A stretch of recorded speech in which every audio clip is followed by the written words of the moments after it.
Hello everyone.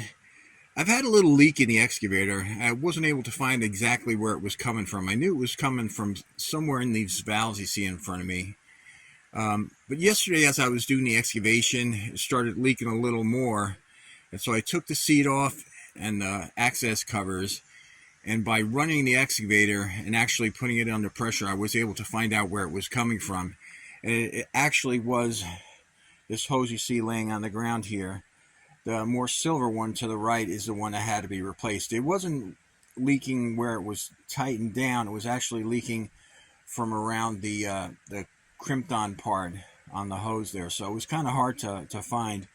But anyway, since I have the top off, I thought I'd show you some of the areas underneath here in case you've never seen it before. Now this hose, I'll use this to point, that's where the hose attached to, right down in there. And it runs underneath back here, and then by removing a few access panels up here, comes through there where you see those other hoses running, and up through there, and then through that hole there that where there's no hose right here, and then it connects up right up to here, right here.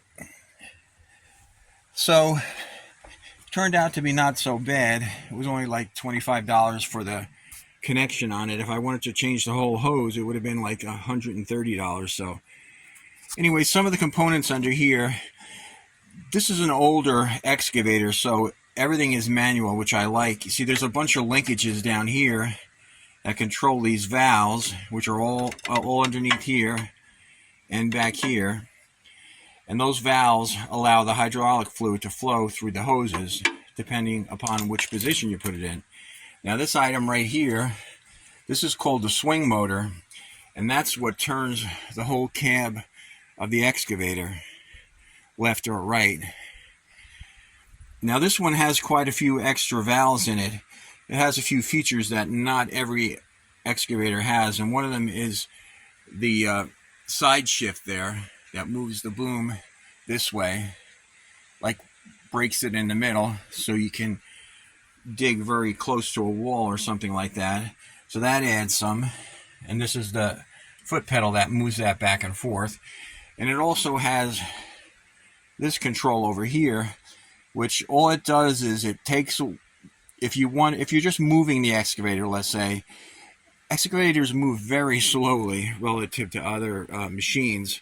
So if you push that while you're moving, it cuts off all the hydraulic power to the boom and everything else, and it puts it just to the final drives, and it actually makes the excavator move quite a bit quicker.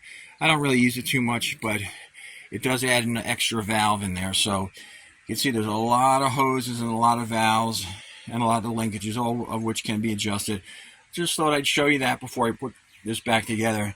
Now this hose here definitely needs to be replaced. You can see the outer protection is coming off. This is a lower pressure hose.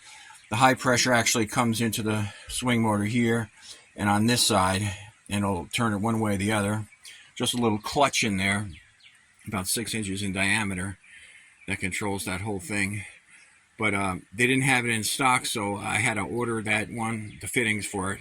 Should be in here in a couple of days, and I'll put it in then. But anyway, just wanted to give you an update. I'm going to get it back together and get working on this excavation. I want to get it done before we get any bad rain. Otherwise, I'll be here digging in mud. Thank you so much. Please like and subscribe.